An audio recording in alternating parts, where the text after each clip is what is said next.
I found a key hidden in my desk drawer. I never thought a simple desk drawer could change my life until I found the key. And honestly, if someone had told me a week ago that a tiny piece of metal could turn my entire world upside down, I would have laughed in their face.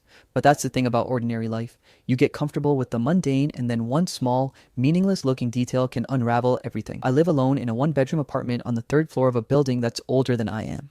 The kind of building where the elevator groans like it's about to collapse every time you use it, and the neighbors know more about each other than they probably should. My life was mostly quiet. Wake up, work from home, eat, occasionally text my only friend who lives 3 cities over, scroll aimlessly on my phone, sleep, repeat. Exciting? Not really. Predictable? Absolutely. And I liked it that way until I started cleaning. It was a Saturday morning, and I had decided, somewhat ambitiously, to reorganize my workspace. My desk had become a dumping ground for coffee mugs, receipts, cables I didn't recognize, and a pile of old notebooks I hadn't touched since college. As I pushed papers aside, I noticed something odd. One of the drawers, the middle one, was slightly misaligned. Not broken, not stuck, just off. The kind of subtle wrongness you don't notice until you're paying attention. And on that morning, I was paying attention. I pulled the drawer all the way open and felt something cold and metal scrape against my palm. I looked down and froze. Nestled at the back, half hidden under dust and old paper clips, was a tiny key. Not a modern key. This one looked like it belonged in a museum or a Victorian novel. Ornate, with strange curling engravings along its shaft and a delicate, almost floral design on the head. It was beautiful in a way that made your stomach tighten. And then there was the note. Small, folded, yellowed with age, almost like it had been sitting there for decades. I unfolded it carefully, trying not to tear it. Written in sharp, precise handwriting were 3 words. Look where shadows hide. That's it. No signature, no explanation, nothing else. Just those words. I stared at the note for a long time, turning it over in my hands. My first thought was, someone is messing with me. Maybe a friend. Maybe some prank. But then I looked at the key again, and something in it, the intricacy, the sense of history, made my curiosity spike like nothing else ever had. I spent the next hour testing the key on everything in my apartment. Every drawer, every door, the little storage locker in the kitchen, even the mail slot. Nothing fit, nothing clicked. I felt a little silly, sure, but I couldn't shake the feeling that this key, this ridiculous little key, mattered. And the note didn't help. Look where shadows hide. Shadows hide. Where? In the corners? Behind furniture? In dark thoughts? I didn't know, but I was suddenly obsessed. The first time it got weird was around lunch.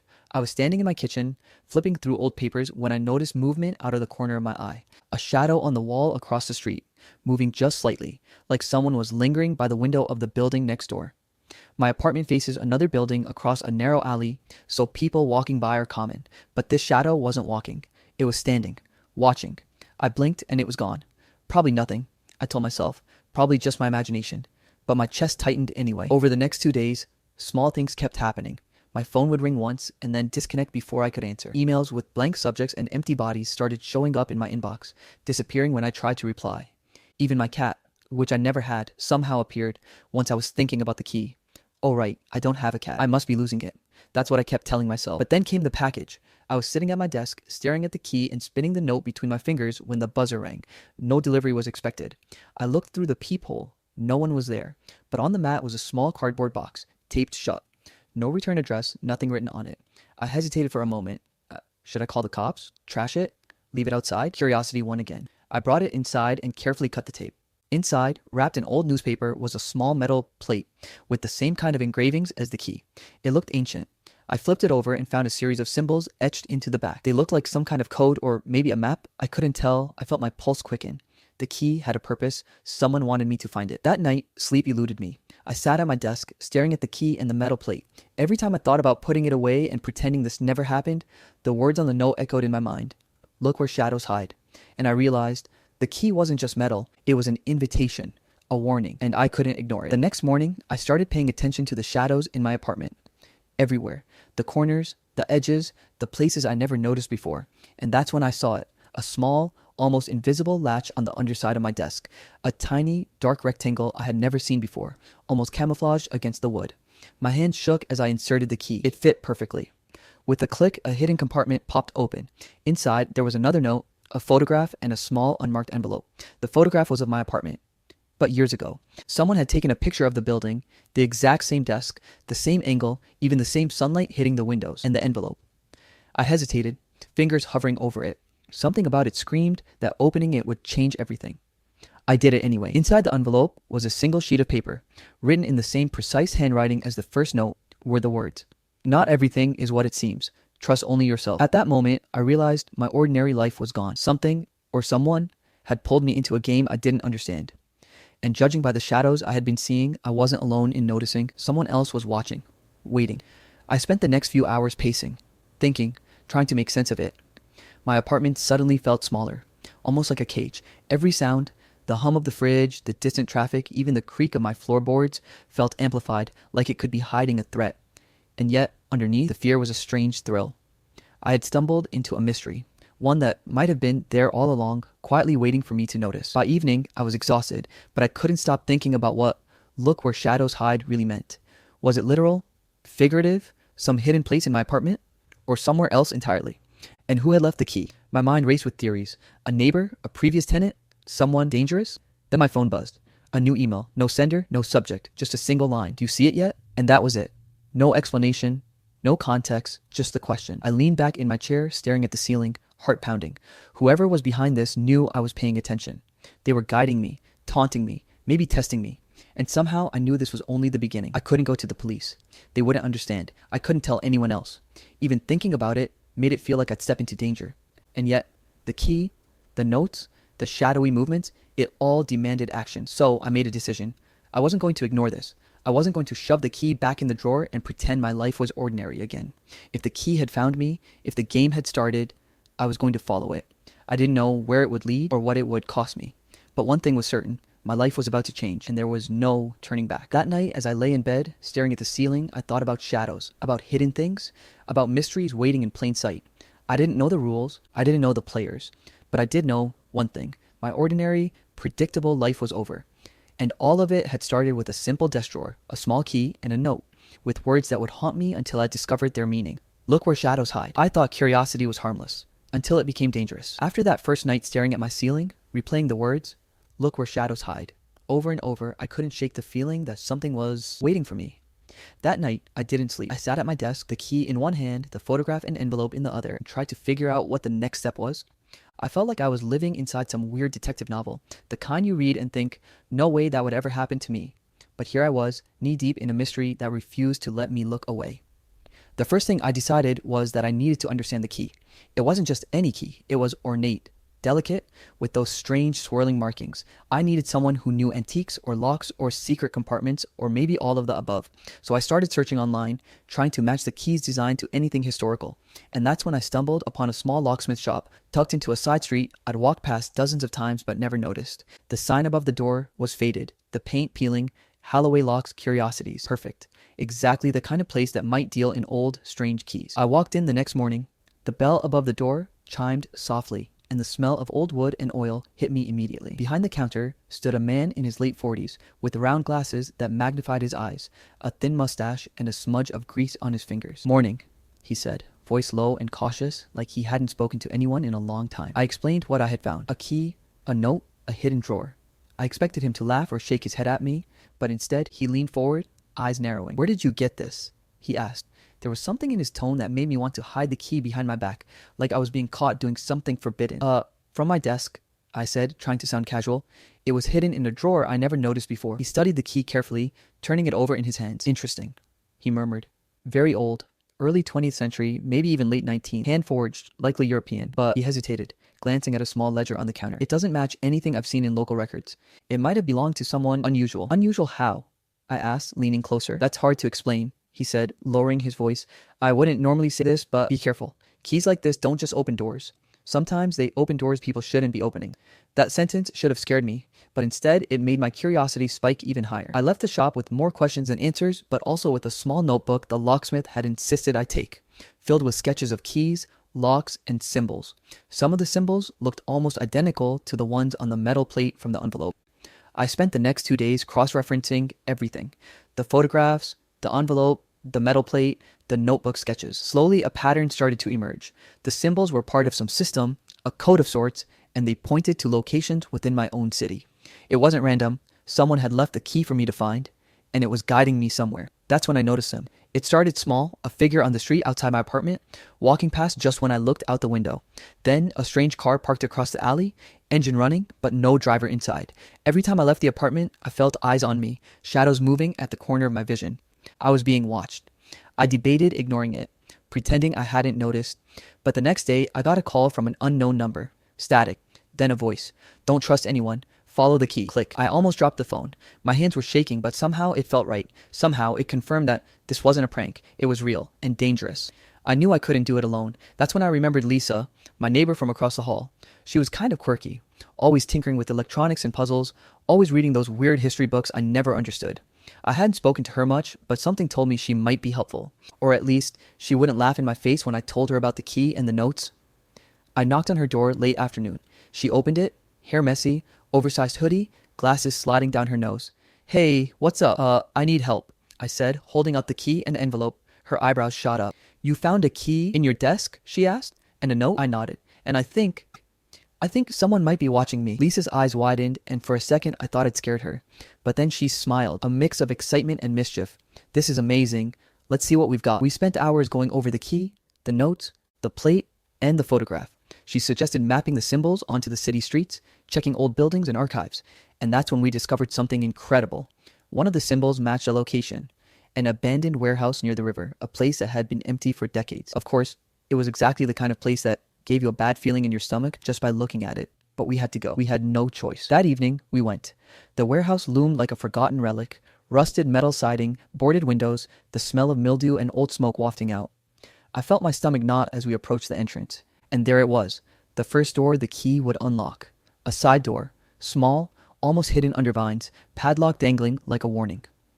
I took a deep breath and inserted the key. It fit perfectly. The lock clicked.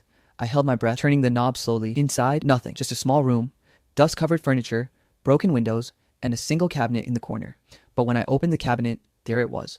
A small wooden box locked, another keyhole, another puzzle. And then I heard it. A creak behind me. Footsteps slow and deliberate, coming from the far end of the warehouse. I froze. Lisa froze. Whoever, or whatever, was there. They had been waiting. We ducked behind a stack of crates, hearts pounding. A shadow passed the broken windows, moving closer to the cabinet. My mind raced. Had they followed me from my apartment? Had they been monitoring every step? The thought made my skin crawl. I peeked out. The figure was tall, wearing a hood, face obscured. They stopped, scanning the room, then crouched near the cabinet. My breath caught. This was the moment we weren't supposed to see. Someone else knew about this box, about the key. And then, just as suddenly as they appeared, they were gone. Footsteps retreating, echoing in the empty warehouse. I exhaled, shaking. Lisa grabbed my arm. We need to get this home, she whispered. Now. We carefully carried the box out, retracing our steps. My mind was spinning with questions. Who was that person? What was in the box? And most importantly, what else did the key unlock? Back in my apartment, we opened the box. Inside was an old journal, leather-bound, yellowed with age, no name on the cover, but the first page had a symbol matching the plate and the photograph. The handwriting was elegant, precise, like the notes, and the words made my blood run cold. If you are reading this, the game has begun. Every step you take will be watched. Trust no one, not even those you call friends. I closed the journal with a shaking hand. Lisa looked at me, eyes wide. This is bigger than we thought. And she was right, bigger. I realized then that the key wasn't just a key, it was a test, an invitation, a warning, and I had already walked through the first door. I couldn't stop now. Not if I wanted to survive. Every answer just led to more questions, and someone was watching my every move. After Lisa and I brought the wooden box and journal back from the abandoned warehouse, I thought, naively, that maybe we were finally starting to understand the puzzle. That was the first mistake. The journal wasn't a guide. It was a warning. Every page I turned seemed to pull me deeper into something I wasn't prepared for. The handwriting inside was meticulous, almost obsessive. Symbols, dates, locations, references to people I didn't know. Some unset entries were mundane. Lists of items, names, addresses, but others were cryptic, hinting at secrets I couldn't yet decipher. One note caught my eye immediately. Some doors exist to hide what people fear most. Some keys are given to those who cannot resist curiosity, and all will be tested. It was like someone was speaking directly to me. My stomach twisted. The key, the notes, the journal, it was all connected. But to what and to whom? Lisa and I spent the next few days mapping every symbol and location mentioned in the journal. Some were long abandoned properties, some were addresses of people who no longer lived in the city. A few led to government buildings or offices with names that I vaguely recognized from the news. People involved in scandals, investigations, and cases that had never fully made the headlines. That's when the unease really started. Shadows moved differently now. At first, it was subtle. A figure crossing the street when I walked to the corner store, a car idling at the same light every time I left the apartment. But soon, it became impossible to ignore. I started noticing small, deliberate threats. Notes slipped under my door, photographs left on my doormat of my apartment from angles I couldn't have imagined. One morning, I found my keys taped to the stairwell railing, a cryptic message written in Sharpie on the wall above. Curiosity has a cost.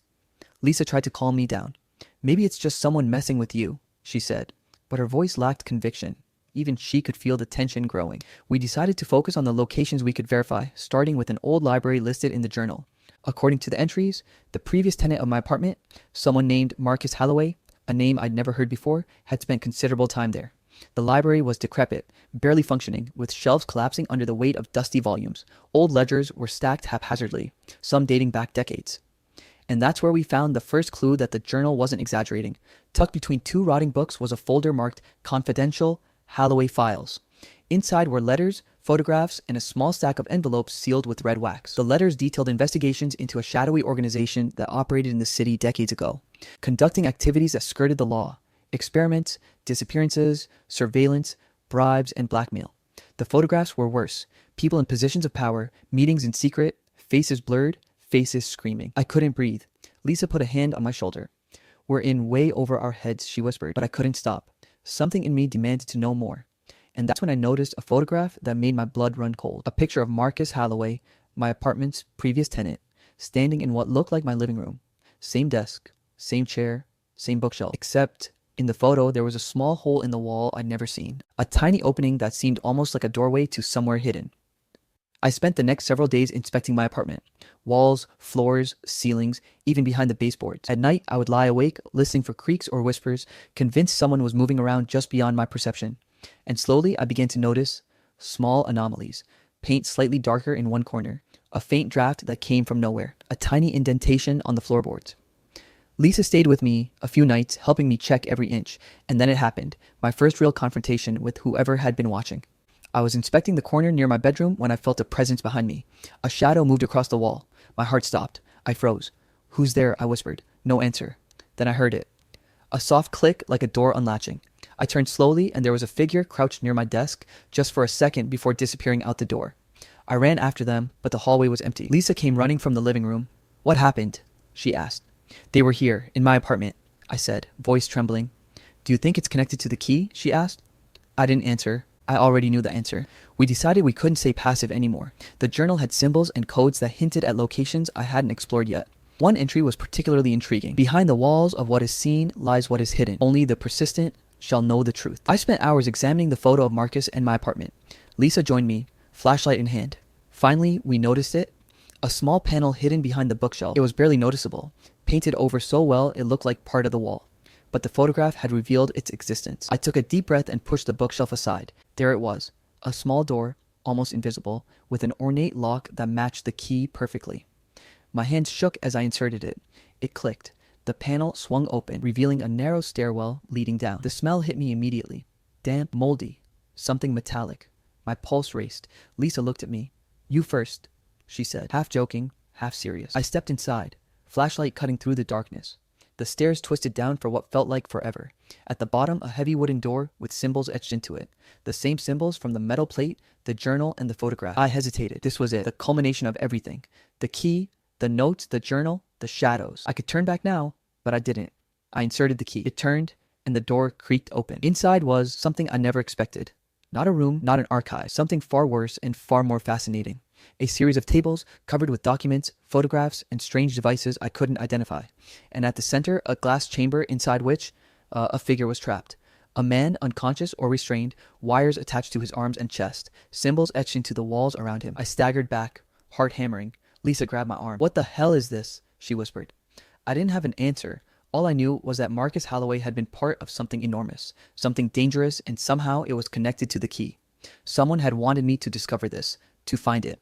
But why me? And who was watching, waiting, manipulating the whole time? Before I could process it, a noise made both of us freeze. Footsteps, slow, deliberate, coming down the hidden stairwell behind us. Someone was coming. I could feel it. We weren't alone. And that's when it hit me. The key wasn't just a key. It was a key to a world I had no idea existed. A world of secrets, power, and danger that had been operating in the shadows while I went about my ordinary life. And now, I was part of it. I glanced at Lisa. She looked as terrified as I felt, but there was determination in her eyes. "We keep going," she whispered. I nodded, knowing that we had crossed a line. There was no turning back. The door behind us creaked as the footsteps grew louder. Someone, or something, was about to confront us, and whatever it wasn't going to let us leave easily. I was in too deep, and there was no turning back. After discovering the hidden room and the figure trapped in that glass chamber, I knew one thing for certain. My life as I had known it was over. Every ordinary day, every mundane worry, every small routine, gone. The key, the journal, the notes, the shadows, they had pulled me into something far bigger than I ever imagined. And now, whatever or whoever had been orchestrating this was ready to make themselves known. Lisa and I stood frozen in the room, the trapped man twitching slightly as wires connected him to unknown machinery. Symbols carved into the walls glowed faintly under my flashlight, as if reacting to our presence. My pulse raced, my mind spinning, but the first thing I noticed was the door. It was moving, slowly, deliberately. Someone was coming down the hidden stairwell behind us, the footsteps unmistakable now, heavy and purposeful. I grabbed Lisa's arm. They're here, I whispered. We ducked behind a table stacked with old documents and strange devices, our breaths shallow. And then the figure appeared. Tall, broad, wearing a black hood and gloves, face obscured in shadow. The presence was terrifying. Calculated, controlled, almost predatory. Whoever this was, they knew exactly what they were doing. Step away from the glass, the figure said, voice muffled but firm. Now. I froze. Lisa glanced at me, eyes wide. I had no idea what to do. The trapped man, alive, restrained, vulnerable, was at risk if we moved too quickly, but staying in one place felt just as dangerous. The figure took a step closer, and that's when I noticed something unsettling. This person moved with an intimate knowledge of the room, as if they'd been here before. Every movement, every glance, precise. That's when it clicked. They weren't just an intruder. They were part of this, part of the machinery behind the key and the notes all along. I took a shallow breath. Who are you? I demanded, trying to keep my voice steady. The figure paused. Names don't matter. Only the key matters. And you, the voice paused, almost amused. Have it now? I realized in that moment that the key wasn't just a key to doors, cabinets, or hidden compartments. It was a key to knowledge, to secrets, to power. Whoever had made it, whoever had hidden it for me to find, had been selecting someone who could unlock things. But unlock what? Before I could ask more questions, the figure lunged, not directly at us, but at the trapped man, pressing buttons on the control panel near the glass chamber. The wires attached to the man sparked, sending a jolt of electricity that made him cry out. Lisa screamed, and instinctively I rushed forward, slamming my hand onto the control panel. Sparks flew, and the figure recoiled, momentarily thrown off balance. That was all the opening I needed. I grabbed Lisa's hand, pulling her toward the narrow stair while we had come down. We ran. My heart hammered, my lungs burned, but we had to escape. Behind us, the figure recovered, chasing us down the stairs with a speed that seemed impossible. Every corner we turned, every shadow we passed, my mind screamed at me to run faster. Think faster. As we burst out into my apartment, I slammed the door shut and locked it. My hands shook violently as I checked the locks, every one of them. Lisa crouched on the floor, breathing heavily. What was that? She whispered. I don't know, I admitted.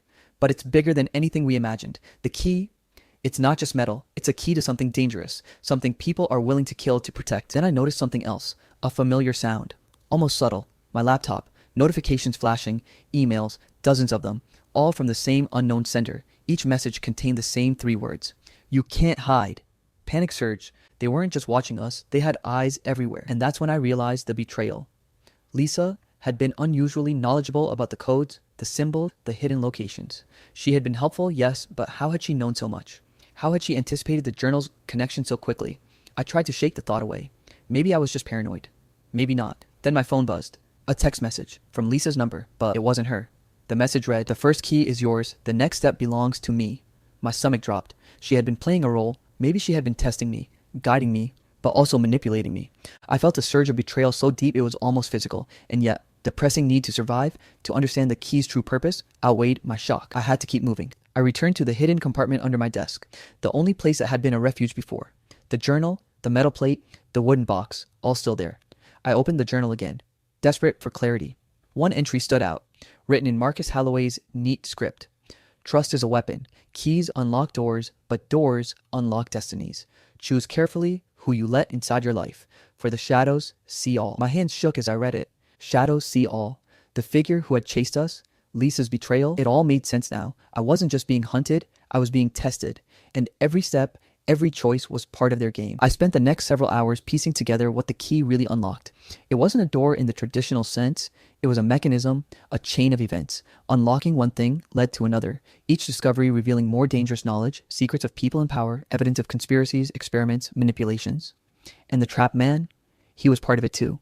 A guardian, a victim, a clue. I couldn't tell which. Finally, I realized the next step. There was a final lock, one that hadn't been opened yet.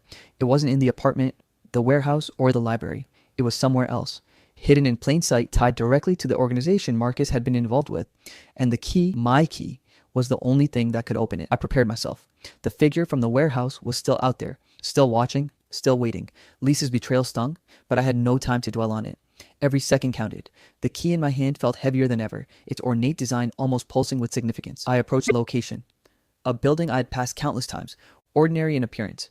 Yet inside, it held the culmination of everything I had uncovered. I inserted the key into a lock that seemed too small, too simple, to contain the power it held. The turn was deliberate, satisfying, and then the door opened. Inside, I found something I never expected. Not another person, not another room, not another clue. Something far more personal, far more morally challenging. A collection of documents, photographs, and files, all detailing my own life, my apartment, my routines, my habits, even my correspondence. It was as if someone had been watching me long before I ever found the key. And then, at the center of it all, a sealed folder with my name on it, marked in red. Everything you thought was ordinary was part of the design. I froze. Every choice I had made, every step I had taken since discovering the key had led here. And the realization hit me like a blow. The key had unlocked more than doors. It had unlocked the truth about me, my life, and the dangerous web I had been entangled in all along. And just then, the footsteps behind me returned, slower this time, deliberate, like a predator savoring the moment before the final strike. I turned slowly, knowing that whoever or whatever was coming would demand the final confrontation. I wasn't just solving a mystery anymore. I was facing judgment. The key, the notes, the shadows, the betrayals, they had all led to this, and whatever came next, I had no choice but to face it. The key opened more than a lock. It opened my eyes. After the shocking discovery in that hidden room, the files, the photographs, the realization that my life had been observed long before I even found the key, I felt a strange mix of fear, awe, and determination. Every choice, every step, every moment of hesitation had led me here. And now, the final piece of the puzzle was within reach. I took a deep breath, clutching the key like a lifeline. The figure from before was nowhere in sight, but I knew they hadn't gone far. Whoever had orchestrated this game had planned everything meticulously, including the timing of my discoveries. The documents I found were not just surveillance. They were a map, a guide, a warning, and a test, and it was time to face it all. I spread the files across my apartment's dining table, reading each page carefully. Names, dates, locations, all connected in a web of secrecy. Marcus Holloway, the previous tenant, was central to it. He wasn't just a random occupant. He was part of a society, a network operating in the shadows, guarding secrets that could topple reputations, reveal crimes, and even destroy lives. The key wasn't just a key to a door. It was a key to the organization itself, to understanding its history, its power, and its influence. Then it hit me. Lisa. I stared at her number in my phone, the text message warning and the subtle clues I had ignored. She hadn't betrayed me entirely. She had been testing me, yes, but also guiding me. Her knowledge of the symbols, the codes, and the hidden locations wasn't coincidence. She had been recruited to observe my progress, to see if I was capable of handling what the key would reveal. But she had also grown attached, or at least cautious. Her fear wasn't just for herself. It was for me. I dialed her number. "Hey," she answered, voice tight. "You okay?" "Lisa, we need to finish this," I said.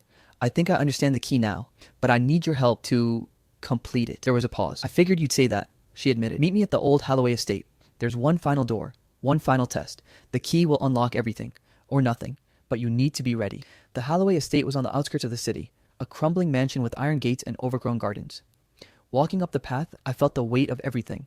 The journal, the hidden compartments, the stalking, the betrayals. But I also felt a strange clarity. I wasn't just being manipulated. I was learning. I was seeing the world as it was beneath the ordinary. And it was terrifying, yes, but also fascinating.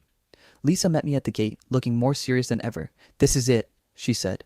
"Once we go inside, there's no turning back." I nodded. The door to the mansion was massive, carved with the same symbols I had been tracing for weeks. I inserted the key. It fit perfectly. The lock turned smoothly and the door creaked open, revealing a hallway lined with portraits. Faces stared down at us. Marcus Holloway, members of the society, unknown figures with expressions that seemed to hide centuries of secrets. At the end of the hall was another door, smaller, less ornate, but glowing faintly with an almost imperceptible light. I approached it slowly, the key heavy in my hand, and then they appeared. The figure from the warehouse, hooded, intimidating but not moving aggressively. They stepped aside, almost reluctantly, as if acknowledging that I had earned this moment. "You've come far," the voice said. "Not everyone makes it here." I realized in that instant The antagonist had never truly been an enemy. They were a guardian, a gatekeeper, a test designed to measure my worthiness. Everything, the stalking, the confrontations, the threats, had been part of the assessment. I inserted the key into the final lock. A click echoed through the hallway. The door swung open to reveal a room filled with artifacts, documents, and relics of the organization's history. There were records of experiments, investigations, and secret operations that spanned decades. But at the center, on a pedestal, was a small chest, plain, unassuming, yet pulsing with significance. Inside the chest were 3 items: a letter, a photograph, and a medallion with the same symbols as the key. I picked up the letter first. It was addressed to me, written by Marcus Holloway. If you are reading this, the key has chosen you. You are now part of what I started, what we protected. The knowledge you have unlocked is dangerous, yes, but it is also necessary. The world hides things you were never meant to see, but seeing them is the first step toward understanding. Use this wisely. Trust yourself. And remember, what you do next will define who you are. I looked at the photograph. It was Marcus, younger, standing in front of the same mansion, smiling slightly with the key around his neck. And then the medallion. When I held it, a warmth spread through my fingers as if it was alive, reacting to me.